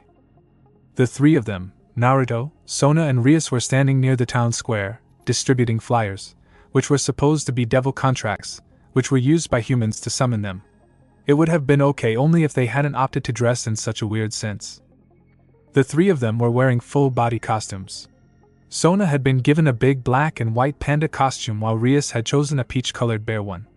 Apparently, Rias was what people here called an otaku, people obsessed over Japanese animated TV shows and comics. These were from one of the newer ones she had watched. But it wasn't their costumes that bothered Naruto at all. Come to think of it, they do look kind of cute in them. It was his costume, which Rias had picked out. It was a hot pink bunny costume, complete with the nose attachment for buck teeth and a cottony fluffy tail. And slash, if you have seen Friends, and remember Chandler's Halloween costume, you know what I'm talking about. Tongue sticking out. Yes, people, the Crimson Princess of Destruction, the Ice Queen and the Kami no Shinobi were standing near the town square, dressed as a bear, a panda and a pink bunny, distributing flyers. And not quite successfully, I might add.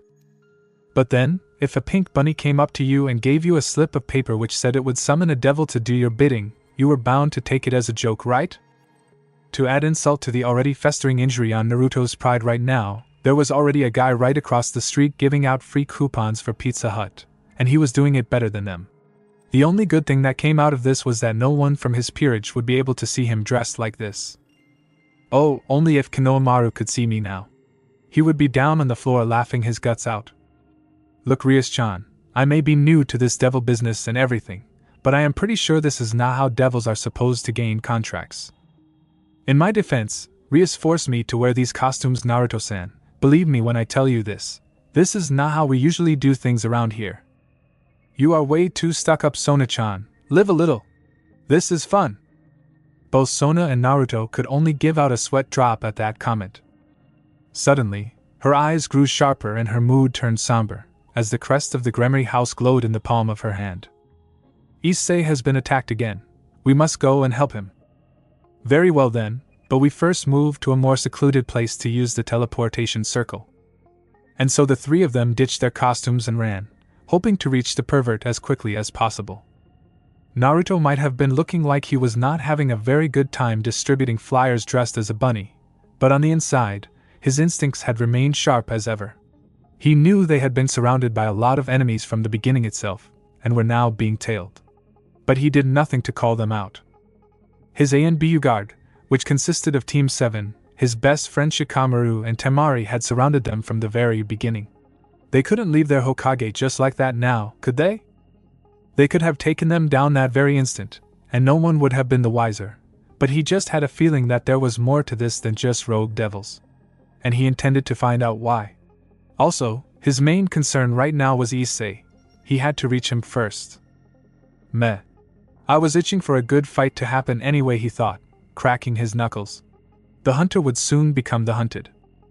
But a horrible thought came over his mind as he ran. His A and B guard had never left his side. Which could only mean one thing. What if Kakashi-sensei took pictures? Issei Hayate was running for his life with all the energy his skinny teenager body could muster up. Behind him, his would-be executioner trailed after him lazily, taking pleasure in all the fear and helplessness he caused his soon-to-be next victim.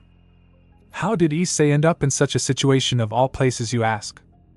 Flashback. It was late evening and the sun had set. The entire day, while Issei had been at school, he had a massive headache. Almost as if he shouldn't be here. Like he should find the darkest closet he could find near him and stay inside until nightfall. But he had ignored those pangs in his head. Now as went back home, he could feel the difference. It was almost as if he could see clearer at night, hear better at night. He could see everything around him in so much clarity, make out the finest details in his surroundings as well, much better than he had been able to at day. He could hear the faintest of noises, the creak of the old seesaw across the park. The cricket chirping as it sat on a tree trunk across the road. Everything was so detailed that frankly, it was scary. So it came as a bit of surprise to Issei when he bumped into a man for the second time that day. Oh. Hey, watch where you are going, will ya? But unlike the first person he had met this morning, this man did not even think of turning back and offering him a helping hand. Instead he chose to just ignore him and just walk away. Issei, from his position on the ground, had shouted, "Hey! The least you could do is apologize for bumping into me, you jerk." The man just tilted his head to the side and showed him a sinister grin, which was looking even more evil by the full moon which cast an eerie and ominous glow behind his back. He was a tall man with broad shoulders and a muscled build. He wore a gray trench coat and a black hat, which covered most of his hair, leaving only two silvery black bangs to fall down on the side of his tanned and scarred face. It was exactly at this moment that Issei had realized that he probably might have made a mistake. Everything about this man just sent off all the kind of warning bells in his head. Then he started to speak. "Well, look what we have here. A stray? You know what this means, right?" Well, what are you talking about?" Issei said, as he started to back away from him. "I can do whatever I want to do with you." The surroundings suddenly changed around them. The sky suddenly turned purple around them, forming a dome, a barrier of sorts. A green little stray devil? This makes it all the more enjoyable. Filth probably killed his own master before he even knew about him. Now stay still and die, scum. Two big light spears formed in his hands, which he threw at blinding speeds and deadly accuracy. Issei barely managed to dodge them. One of them grazed his left shoulder. He clutched it in pain and screamed. It was pain like he had never felt before. The only thing that mattered right now was survival. So he ran. Flashback end. This brings us to the present. Issei kept running and trying to dodge all those weird glowing spears that somehow hurt so much. You know you cannot win, little devil, so why don't you just sit still and let me finish you off? I'll try to make it as painful as possible. He then formed 2 large spears in his hands and threw them, which pierced both of his knees from behind, just above the calves. Issei let out a blood-curdling scream and fell down. His attacker formed yet another light spear and pierced his shoulder, pinning him to the ground. Please, somebody help me. Anybody. His attacker had formed a final spear in his hands and was walking towards him in a very calm fashion, knowing that there was no hope for him now. I'll let you know my name, as it will be the very last thing that you hear before you die, pathetic little stray. My name is Danasik.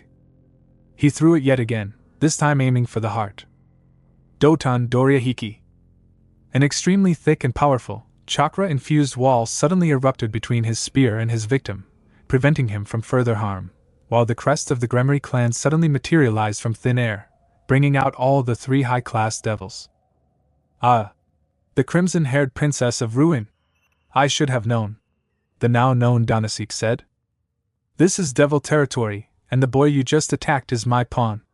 This means he is under the protection of the Gremory household. You are trespassing, filthy crow. So leave, before I make you, Rias said as she charged up the power of destruction in her right hand. Very well then, Rias Gremory, but I'll offer you this one advice before I leave. Keep your pets on a tighter leash. It's lucky for your little servant that I found him before anyone else of my fallen angels. I like to play with my prey before I devour them. Who knows, next time I might just aim my spear a little too close to his heart. With that he vanished. Sakura had taken this time to provide healing aid to Issei. Rias might have been too busy with the fallen angel, but Sona had kept her eyes perfectly trained on Sakura, as she healed Issei. She watched as a green, almost ethereal glow encased her hands like a glove while she moved it over his wounds. To her utter surprise, Issei's wounds began to heal themselves. She watched with wide eyes as the gaping hole in his legs closed in on themselves, muscle and tissue rejoining together. The pierced skin mended together on itself, returning to a healthy pink from the deathly pale color it had moments ago. The only proof that there ever was a wound there in the first place were the holes in his clothes where the light spear had pierced him, dried blood and a light scar. Naruto knew that even with the fallen angels leaving, things were far from over yet. He could sense the group of devils closing in on their location, and fast. 17, 18, 19, 20, good, all of them are here. Rias was about to take Issei back to his home when a dagger was thrown at the group at lightning speeds from a nearby tree, probably tempered with holy water. Before anyone could even move, Naruto had caught the dagger by its hilt between its fingers and thrown it back at his assailant, coating it a bit with wind chakra. Thump! A muffled scream was heard, and then a devil fell down from the tree down on the ground, holding a bloody stump which 2 seconds ago used to be his shoulder. The dagger had surgically sliced clean through his shoulder blade. The missing arm, which was dangling from the tree, by the very dagger he had thrown. The blade was embedded deep into the trunk of the tree, and held the arm by a tiny piece of fabric of its now bloodied sleeve. The rest of you can come out now, I know you are out there. In Rias and Sona's opinion, his voice sounded calm, too calm in fact. It did not sound at all like he had just sliced of another devil's arm in a matter of seconds. Honestly, he sounded like a 10-year-old playing hide and seek in the park. 19 other devils wearing black cloaks and their faces hidden surrounded them.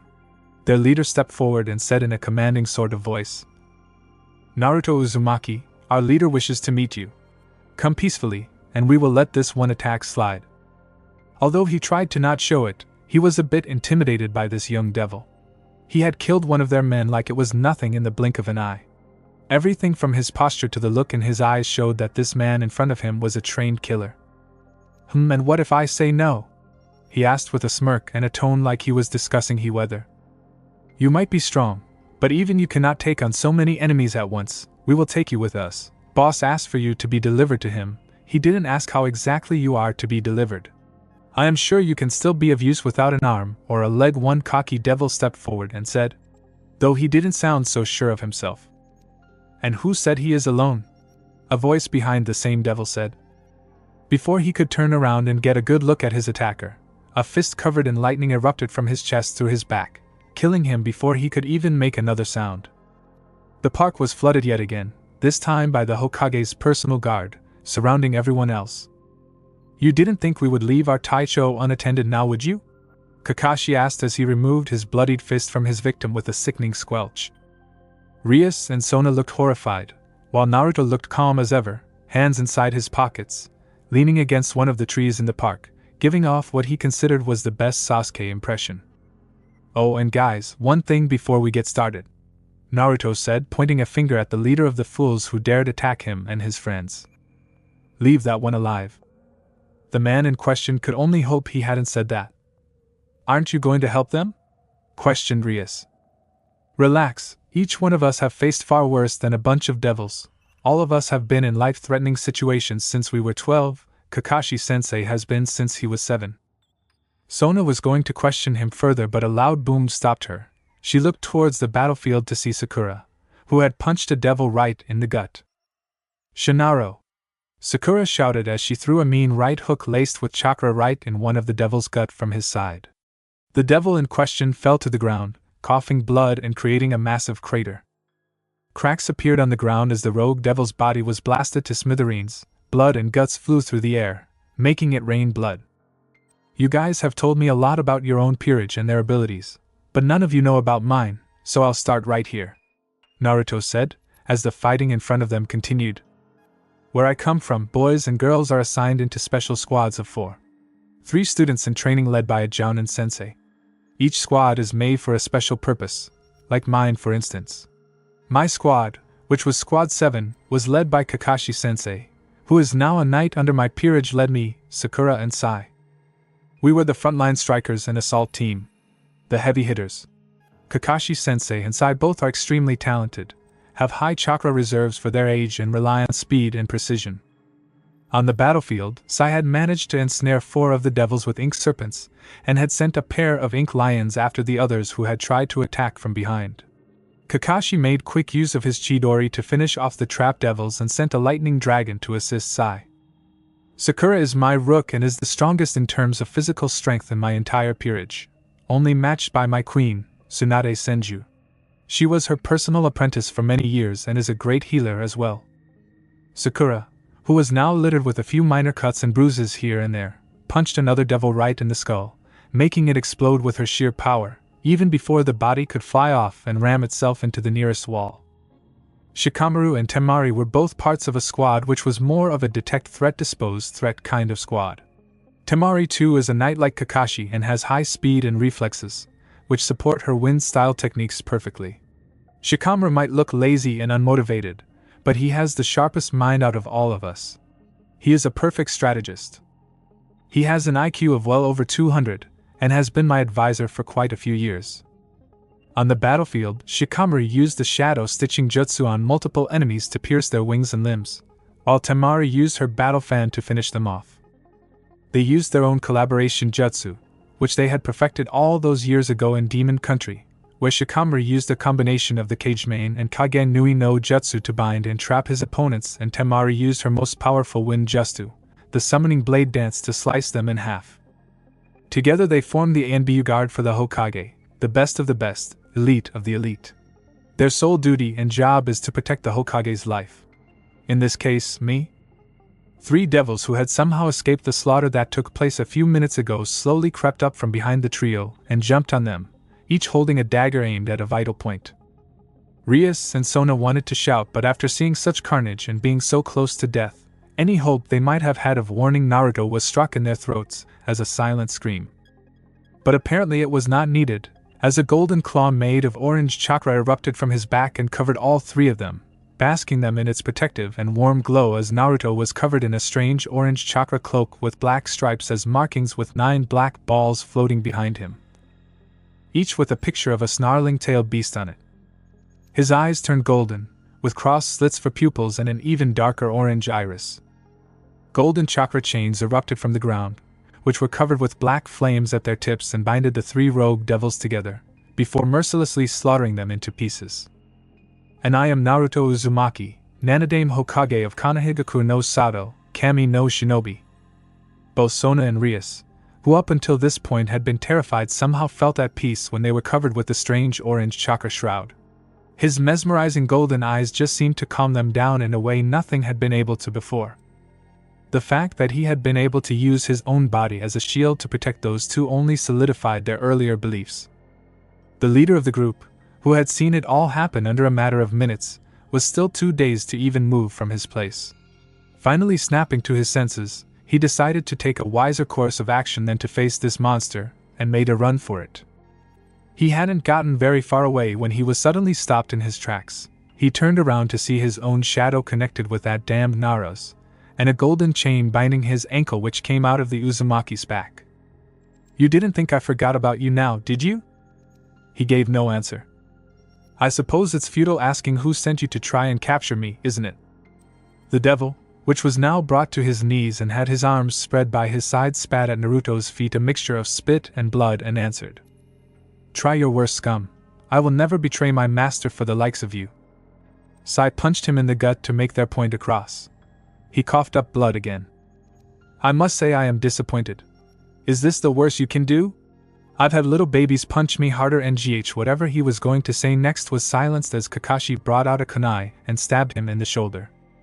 Rias and Sona, who were frozen on the spot, just realized that a TNI session was taking place in front of them. Live. Unable to handle the gory picture, they threw up on the spot.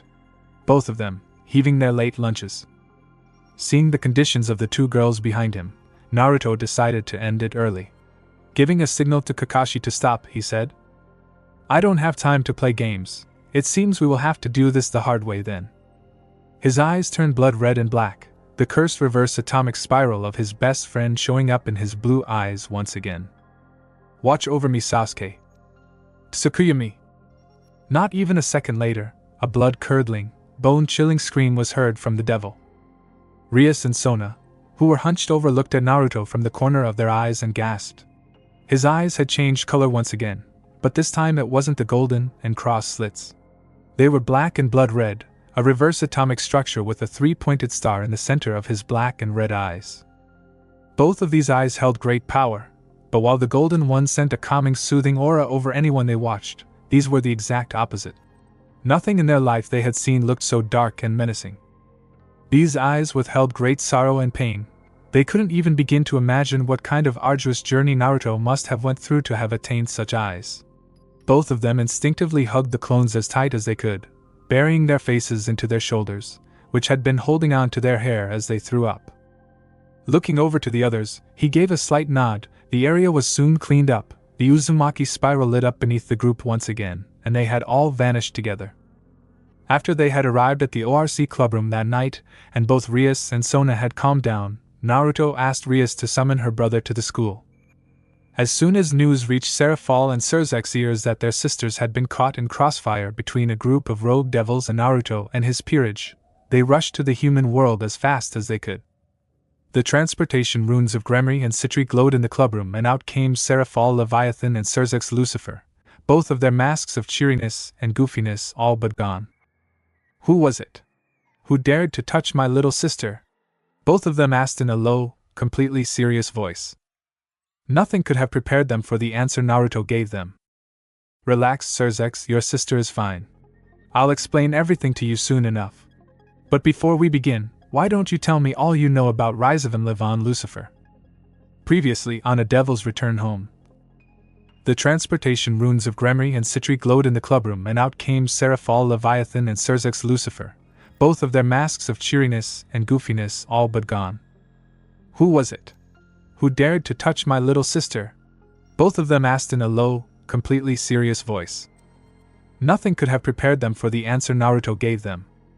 "Relax, Surzek, your sister is fine. I'll explain everything to you soon enough. But before we begin, why don't you tell me all you know about Rise of and Live on Lucifer?" Present time. Location, ORC clubroom. Time, late evening. Both of the great mouths stifled a gasp when they heard the name of the son of the original Lucifer. If anywhere, anyhow, Rise of and Live on Lucifer was involved, it was not a good thing for anyone.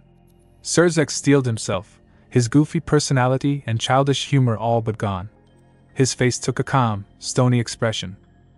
This was not the Siskan Surzex Gremry, who would shout out his sister's name whenever he saw her, but rather Surzex Lucifer, the strongest of the four Mao, who led his faction through the civil war. Seraphal as well knew this was no time for childish games and turned extremely serious, resorting to her Leviathan persona. Very well, Uzumaki-san, let's talk. But first, Rias and Sona, I need you and your peerages to leave this room before we begin. But Onie-sama, we Rias and Sona were both about to protest when Seraphal interrupted them. Sona Citri, I did not ask you. This is not a request. No questions. Leave. Now. Her voice had a bit of steel to it. Sona was shocked. She knew her sister was powerful, being one of the four Mao and everything, but she had hardly ever called her by her full name. She had always been her little Sotan. Realizing the seriousness of the situation, she pulled Rias away and ordered her peerage to leave as well. Rias was about to protest once again, but one look from her brother silenced her. So she followed and asked her own peerage to come along as well. Once the door was closed, Surzex entwined his fingers between his chin, his elbows propped up on the table, and began. Very well, Naruto, tell me everything. Outside the room, Rias, Akino and Sona sat together, discussing between themselves. What could be so serious about this rise of Lucifer that could cause their elder siblings in such a way? And why was Naruto involved in all of this? And how did he know her brother so well? Sona and Akino, too, were thinking along the same lines. Sona had seen the mysterious Uzumaki and his peerage at work, and it terrified her. Yet she knew this had barely scrapped the true power of his group. She had seen his eyes change and his body covered by that powerful orange cloak as he protected them, and she couldn't help but still keep thinking of those golden mesmerizing eyes that held such a calm, yet powerful aura in them. Fighting down a blush that threatened to adorn her cheeks, she went back to discussing the events of the night with her two friends. And then I asked Rias and Sona to call both of you here. Naruto had just ended describing the events that had led up to this point to the leader of the devils. And the Lucifer was not pleased. This is bad, Surzex. If Rizavim has taken an interest in Naruto, this could only mean one thing. And we are not prepared for something like that, not yet at least. Honestly, Seraphal, I don't think we will ever be able to be prepared to face if I think I know what Rizavim plans to unleash. What does she mean by that? Naruto asked. Uzumaki-san, I believe it's time we told you why exactly your clan was attacked during the civil war in the first place. Seraphal answered. The devils belong to the three great factions who are a part of Christian mythology. While the angels, who live up in heaven, are led by the Archangel Michael, the fallen angels now led by the Governor-General Azazel, and the devils led by the four Mao have made the underworld their home. Surzex continued. When Lucifer the Silver Morning Star first fell from grace of our father, he developed the Mao system along with his own followers here in the underworld, and the devil race came to be. Life was good for us devils.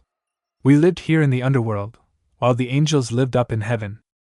Soon the devils divided amongst themselves based on their specialties and formed clans, or the 72 pillars of devil society, as we call them. But soon, the sin that defines the most basic of all of us devils took place in the Lucifer's heart. The sin of greed. He had managed to give rise to a complete society different, and without the influence of his father. So why shouldn't he be allowed to make changes to others as well? He decided to conquer all the other three factions by waging war against them, to become their one true king, where he would rule over with an iron fist. A foolish devil with dreams of power and grandeur. A devil who decided to wage war simply because he couldn't be the one true king of all. Naruto stated in a cold voice. This story was becoming too much like his story in the elemental nations for his liking. Yes, exactly, Uzumaki-san. Seraphal said, quite surprised by the young devil's take on the whole situation. And so began the great war amongst the three factions. Countless lives were lost on each side. The bloodiest exchange to ever take place amongst the supernatural took place. Believe it or not, Father loved all of us equally, no matter the choices we made in our lives. To him, we were all his children, seeing his own children, who had been siblings once and their descendants fight and spill each other's blood, pained him to no end. So when the great beast of Apocalypse, the Trihexa, suddenly appeared on the battlefield where the three factions fought, he took it upon himself to seal him away, and end this fighting for once and for all. Nobody knew how exactly the Trihexa appeared on the battlefield that day. All we know that it is a sentient being that knows only one thing: to kill. Kill and destroy everything in its path. It doesn't care who or what it kills or destroys. All it cares about is carnage and causing death. Can you imagine it, Uzumaki-san? A beast so powerful that even with the power of all the three factions combined, we were barely able to put a scratch on it. You could say that I have a vague idea, yeah? Naruto said as the image of large beast with 10 tails and a lone red Sharingan eye invaded his mind, causing incomprehensible destruction with a simple whip of his tail. The other members of his peerage winced and shuddered. The only beings who can probably match it in its power are the Great Red and Ophis the Ouroboros white dragon. Anyway, after the Beast of Cataclysm was defeated, the three factions called for a truce, but it was more like a ceasefire/Cold War if anything else. Since then, we've had a few skirmishes here and there in between, but nothing major, Surzek said. But apparently, this was not enough for Rise of Levon Lucifer. This delicate and shaky peace we had obtained wasn't enough to him. He thought that we devils had gone too soft over the years and sought to take control over the devil faction, hoping to bring back things the way they were. So a civil war erupted between the old faction, led by him and his fellow Maos, and the new faction, led by me and the current Mao. This is where you come in, Uzumaki-san. Not a lot of people know this, but during the Great War, our father had a little help. A little help known as the Uzumaki clan. When God sealed the Trihexa away, he had a help from the members of the Uzumaki clan, who held the demon in place using a multitude of seals. They designed its prison and helped God seal him away in his cage. This piece of information was kept secret and was closely guarded, but somehow got leaked. The Uzumaki were a battle-hardened warriors and a clan filled with hyperactive little devils, yet they were unlike most of the devils, a little peaceful. They liked being left to themselves, never going looking for attention. So you can imagine how much chaos this one piece of information must have caused in all the three factions. Devils and rogue fallen angels all hunted any and every Uzumaki they could find. In their opinion, such a great power was unfit to be present in the hands of a single clan. We believed that they had been eliminated down to the last one, but apparently, I was wrong. Sarah Fall ended. So you see now, Naruto-san, why Rise of him requires you. He needs your blood under his power to release the great beast of apocalypse. Surzek finally said, coming to the end of his story. And Surzek knows how things went on from there, Sarah Fall-san. I will get to Rise of him in a bit, but first me and my peerages have some questions for you. You told us pretty much everything about this Lucifer guy and this war, but there is one person who you did not mention. And that is exactly who I am curious about. Shikamaru asked. And who might you be talking about? Seraphal asked. The biblical god, of course, Kakashi said. What of him? Surzek asked, not liking where this conversation was headed. He is dead, isn't he? Naruto asked. Preposterous. Why would you think something like that, Uzumaki-san? To think that the all-powerful biblical god would die? Seraphal bluffed. Let me tell you this, Seraphal-sama. I and my peerage might seem young, but we've seen enough to know that even gods, heck, even primordials can die. Where we come from, religion wasn't much of a thing, except a bit of an inclination towards Shintoism. But everyone still believed in a golden rule back in the elemental nations, which Mother Nature has given us. If it breathes, it's gotta die at some point, Naruto stated. And the signs are all there, Kakashi said. It first caught my attention when you specifically asked for both of your sisters to leave, which might not have been that big a deal. We could just have brushed it off as clan business and left it at that. But then you told us about this Trihexa, how powerful it is. Even if we consider the biblical god as an all-powerful entity, Surzek-san, when you told us that the three factions couldn't defeat this beast together, it got my gears whirring. Shikamaru added. The leaders of all the three factions might be powerful in their own right, but according to you, we're nothing compared to the biblical god, who they each have descended from. This can only mean one thing, that when their might is combined together, it should at least come quite close to matching his own power at least, Tsunade said. Then there's the fact that there always only was a ceasefire, never true peace, which would have ideally happened if there was a higher power than the three factions watching over. And there's the final piece, the man himself, Rise of him, Lucifer. Considering that he is the direct descendant of the one guy who kickstarted the Great War, and is the cause of civil war amongst devils himself, you'd think God would want to end his existence as soon as he can. Naruto ended with a little chuckle. We also have quite the history with Uzumaki's sealing methods regarding demons, Sakura said. And they always cost a life, she said, with a glance towards Naruto. This leads us to a very simple conclusion, Shikamaru said with a tired sigh. The all-powerful biblical god is dead, or seriously crippled maybe, unable to perform his duties. He added with an afterthought. Really, it's a surprise people haven't figured it out already, Ino said. You'd think there was something in the water. Her comment was shut down as Seraphal Citri had formed an ice spear in her hand. This bunch of kids had uncovered one of the greatest guarded secrets of the underworld, like a little school's puzzle. What if they went out and told this to everybody? It would lead to utter chaos. Last living Uzumaki or not, she had to deal with them, now. In a flash, Naruto's entire peerage was around her. The sound of 1,000 birds chirping filled the air as Kakashi had a hand encased in purple lightning near her neck, while Sai-'s ink lions surrounded her from all sides, led by Akamaru and Kiba. Shino had his hands out of his pockets, and there was a faint buzzing sound, as if something was about to come out of his sleeves. Hinata had 2 flaming purple lions formed in her hands, as she took her clan's gentle fist stance. Lee was poised on the ceiling directly above, a green aura covering him, as he opened the gates. Shikamaru had stopped the spear in her hands with his shadow, while the rest of his peerage had various sharp kunai pointed at her vital spots. Give me one good reason, Sirzex, Seraphal said through gritted teeth.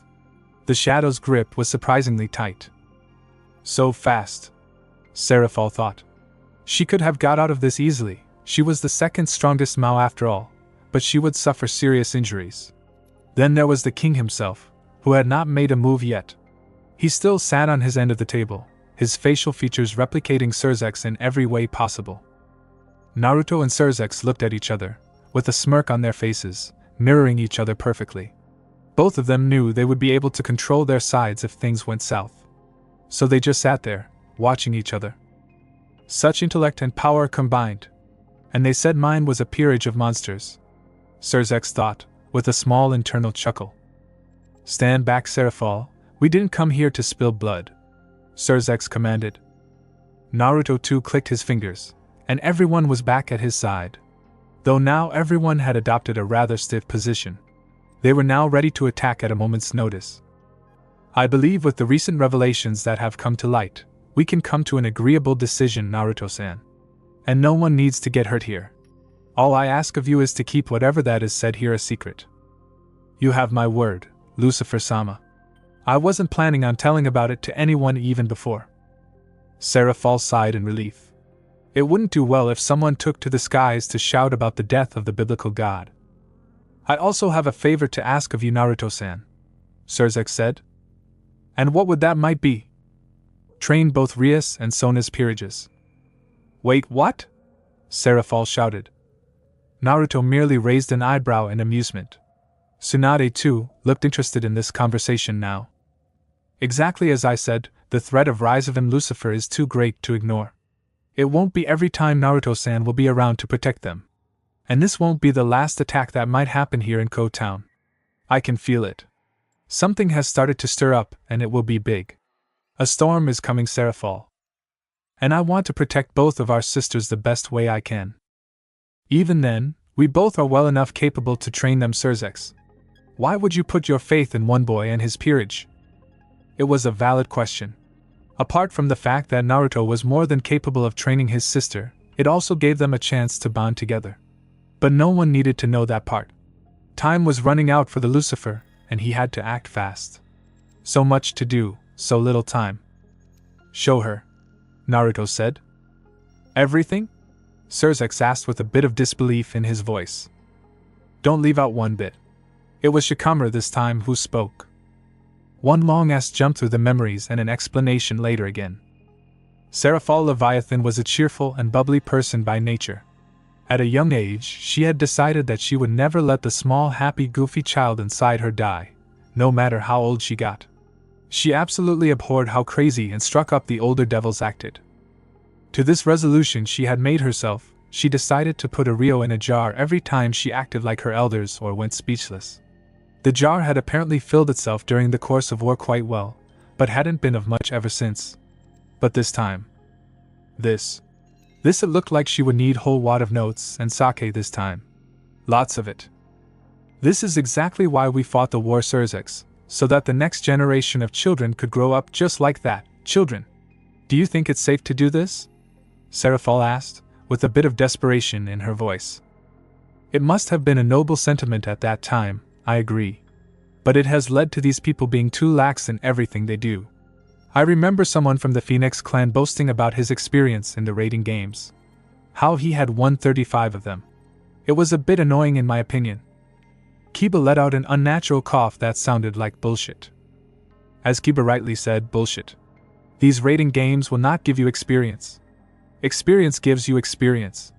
Do you honestly think, right now, if a war were to break out between the three factions, half of these stars of the raiding games would survive the first fight? Seraphol had no answer to that. You know this as well as I do, there are no do-overs in war. You won't split up in a shower of golden light and get another chance like some video game character. How do you hope for the peace you have achieved to maintain, when the generation you have fought with your lives on the line to protect doesn't know how to protect and defend the next generation as properly as you have? He's right, Seraphol, we have been too lax in molding the younger generation. It's time we stepped up. And that is exactly why I want him to train them. I'll do it, of course, but I do want something in return as well, Naruto said. And what would that might be? Seraphol asked. A favor, if you will, from each one of you. Consider it as my price for training them. I want a meeting with the creator of evil pieces, Ajuka Beelzebub, from you, Seraphol-sama. I have something on my possession that I might need looking at, Naruto said, as he fingered the 3 broken pawn pieces in his pocket he had recovered in Yuzushi Ogakure. I can do that, Seraphol replied. From you, Surzex-sama, I need you to make the knowledge of the last Uzumaki and his peerage's existence public, and form a hunter squad out of us. I'll see what I can do, Uzumaki-san. Seraphol had a million thoughts running through her mind. Hunter squads were a thing of the past. Formed during the peak of civil war amongst devils by the new faction, hunter squads were covert operatives of capable devils that were dispatched by their leaders. Held in high regard, they were meant to do all the dirty work assigned to them by their leaders. They carried sabotage, assassination of rogue and enemy devils, and took out exceptional threats include high-risk infiltration into enemy territory, dealing with extremely strong enemy devils, tracking, surveillance, interrogating the enemy to learn information, and missions requiring specially trained devils. They basically acted like the secret service for the devils who they were command under. It was a dark job. Age, background, gender, or clan bore no significance in selection within the hunter squads. Once joined, they underwent hardcore training, and began wearing masks to conceal their identity, leading to them using code names to identify each other, given out on a need-to-know basis only. But everyone in the 3 factions knew them only if by their reputation. While the frontline fighters enjoyed the glory and adoration from their supporters by fighting on the battlefield with their enemies, hunter squads worked in the shadows. There were even rumors of them being trained to kill themselves if ever captured. A fallen hunter squad devil's body was to be destroyed on the spot by the rest of her members of the peerage. Only a white envelope with condolences and gratitude for their service was sent to her family members. Often they had to do things they wished they didn't have to. They didn't participate in the raiding games either. Due to the actions of the group, one could appear changed and corrupted of kindness. Forming such a unit within their army was one of the toughest decisions Surzex had to make when they fought the war. Seraphol wondered why Uzumaki would specifically want to form a hunter squad. Was it because of what he used to be before he came here? Or was it something else? So many questions, so little time. Outside the room, Rias and Sona were getting impatient. They had heard muffled voices coming from the room and had closely tried to follow what was happening inside, but apparently the room had been sealed soundproof. All they could do now was wait. Rias was about to knock on the door when suddenly it opened once again and Surzex popped his head out. "Ah, Ria-tan. Just the person I was looking for. Would you mind coming in, and bring everyone else with you as well?" After everyone had gathered together comfortably, Seraphol began. "Well, after the events that took place tonight, Surzex and I have decided on some changes which will be occurring around while both Sona and Rias remain here in the human realm. First of all, Naruto here had kindly agreed to train both of your peerages while he is here in exchange for a small favor. So both of you and your peerage will be meeting him at the Uzumaki clan compound at a time decided on your leisure. There will also be some changes that will occur around here while you are hunting strays or trespassing fallen angels. 2. Any rogue exorcists, fallen angels or stray devils more than 5 or powerful as 5 will not be handled by you or your peerage. They are to be reported to Uzumaki-san, who will deal with them as he sees fit. Before any of them could protest further, Surzex held up a hand and said, "You didn't let me finish. Considering the circumstances, I've decided to appoint Uzumaki-san and his peerage as the active hunter squad for Ko Town." Sona and Rias both paled at this declaration. Even though they were young, they had heard about hunter squads. To have an opportunity to train under one would be amazing. But then, another thought entered their minds. Both of them had heard about the notorious reputation the hunter squads carried. There must be something in Naruto and his peerage for Surzex to give them the position. And they both intended to find out what it was. Third and lastly, if you ever find something fishy while performing a contract, you will immediately contact any member of the hunter squad you can find. Everything else will stay the same. And before any one of them could say anything else, both of them all were gone. Rias and Sona turned to Naruto, who up until now, just casually stood there. On seeing that both of the heiresses were looking at him, he just awkwardly put his right hand behind his head, much like how his father used to, and said, "Well, Rias-chan, it's getting quite late and I should be going. So I'll see you tomorrow, I guess." Rias gave him a short hug, thanking him for saving them during the fight earlier, and nodded. Surprisingly, Sona too did the same. Once they were gone, Akino turned to Rias and said, "Era Bucho, it seems like the competition for the young Uzumaki's attention keeps getting tougher and tougher." Rias too looked at Sona with a knowing smirk. Shut up. Both of you." Sona huffed and teleported away, not bothering to hide the shade of pink that covered her cheeks. Back at the Uzumaki mansion, everyone sat together in the living room, with Naruto's wives by his side. Shizuka took this time to ask him something which had been bugging her mind since the meeting had ended. "Naruto-kun, I can understand why you would want to meet the creator of Evil Pieces, but why would you want to form a hunter squad? Apart from the fact that it is extremely similar to what we did back home, Shizuka-chan, there are plenty of reasons for me to do so. The most important is that this will be our foray into mainstream of Devil's Society. I could have waited and done what the other devils are doing, but it just seems to be a waste of our skills. Also, the Uzumaki don't have that much of a political clout here now. Being regarded as the sole peerage acting as a hunter squad under the current Lucifer himself gives us what we lack. Then there is also the fact that we will get classified access to some of the information that other devils will not. It might help us find and bring to justice who exactly was responsible for our clan's demise here in the first place." Saying his bit, Naruto decided to retire for the night. He had a lot of work to do. After all, the Uzumaki clan wouldn't build itself now, would it? Thanks for watching this video. You really enjoy this video. Like, subscribe, and comment down below, and turn on that bell notification. Don't forget to support and follow Cuberborn20k for writing that awesome fanfic, and also make sure to comment on this story, link in the description. See you in the next video. Goodbye.